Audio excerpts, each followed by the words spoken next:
भारत पे के फाउंडर अशनीर ग्रोवर के इस 80 मिनट के पॉडकास्ट जिसमें उन्होंने अपनी जिंदगी की सबसे बड़ी गलती के बारे में बताया है, साथ ही उन्होंने भारत पे से निकाले जाने के बाद जो लर्निंग्स मिली है वो लर्निंग्स भी आगे वीडियो में शेयर किया गया है। और इस पॉडकास्ट को 10 बार से भी ज्यादा देखने के बाद अशनीर ग्रोवर ने जो लर्निंग्स और लेसन शेयर किए हैं उन्हें समराइज करके सिर्फ 5 मिनट के इस वीडियो में जान सकते हैं।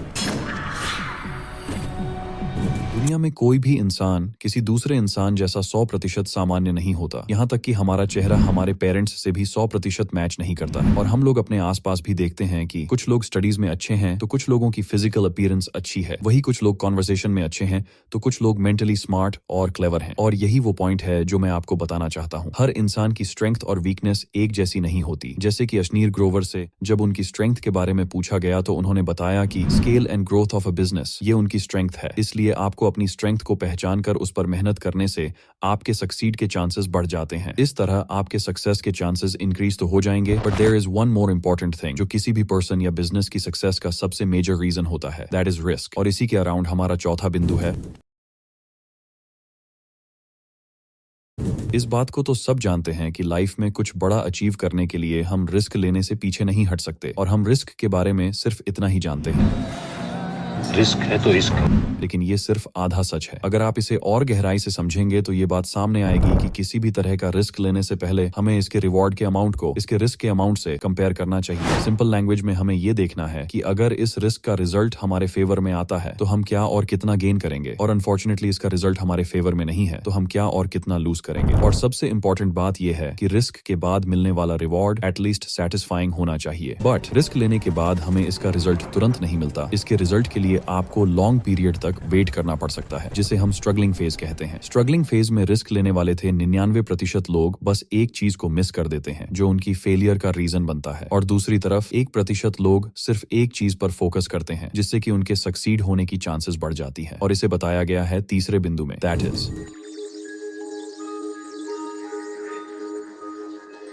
अशनीर ग्रोवर से जब यह सवाल किया गया कि उनकी लाइफ का सबसे चैलेंजिंग या स्ट्रगलिंग फेज कौन सा था, तो उनका जवाब था कि जब वो कोई नया स्टार्टअप या प्रोजेक्ट पर प्रोडक्टिवली वर्क करते हैं और उसकी ग्रोथ में जो चैलेंजेस आते हैं तो ये क्रूशियल टाइम उनके लिए चैलेंजिंग होता है। उन्होंने एक और इम्पॉर्टेंट बात हमें बताई कि अगर कोई इंसान अपने लाइफ में स्ट्रगल कर रहा है और वह अपने स्ट्रगलिंग फेज में प्रोडक्टिव नहीं होता तो ये टाइम उसके लिए वेस्ट है। इसे एक एग्जांपल से समझते हैं। एक 10वीं क्लास का स्टूडेंट जिसने पूरे साल बिल्कुल भी पढ़ाई पर फोकस नहीं किया और एग्जाम में अब सिर्फ 2 महीने हैं, लेकिन अब 2 महीने में गंभीर होकर पढ़ाई पर ध्यान देता है और आखिरकार जब परिणाम आता है तो वो 80% के साथ पास हो जाता है। मोरल ऑफ द स्टोरी, आप जिस टाइम प्रोडक्टिव होते हैं वो टाइम आपके लिए वैल्यूएबल होता है, बल्कि वो नहीं जिसमें आप सिर्फ स्ट्रगल कर रहे हो। इस स्टूडेंट के केस में 80% स्कोर करने के लिए इसका 2 महीने का मूल्य था और पिछले 10 महीने का वेस्ट था, क्योंकि पिछले 2 महीने में स्टूडेंट ने प्रोडक्टिवली हार्ड वर्क किया था। और अब इस वीडियो का सबसे इंटरेस्टिंग पार्ट, जिसके लिए आपने इस वीडियो पर क्लिक किया था और वीडियो के स्टार्टिंग में भी बताया गया था।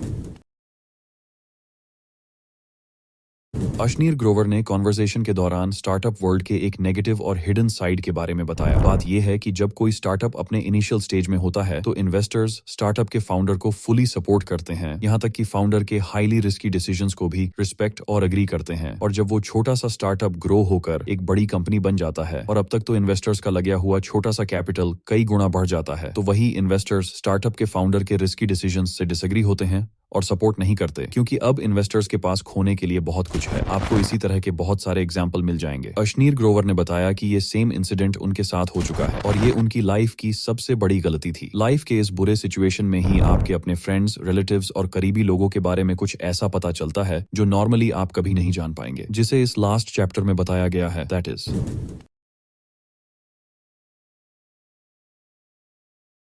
इंडियन हिस्ट्री में सबसे क्लेवर और इंटेलिजेंट लोगों में से एक आचार्य चाणक्य बताते हैं कि एक दोस्त को मुसीबत में फंसने पर, एक पत्नी को कंगाल होने पर और अपने साथ काम करने वाले लोगों को अपने डाउनफॉल के टाइम उनकी लॉयल्टी और रियल कैरेक्टर को परखा जा सकता है।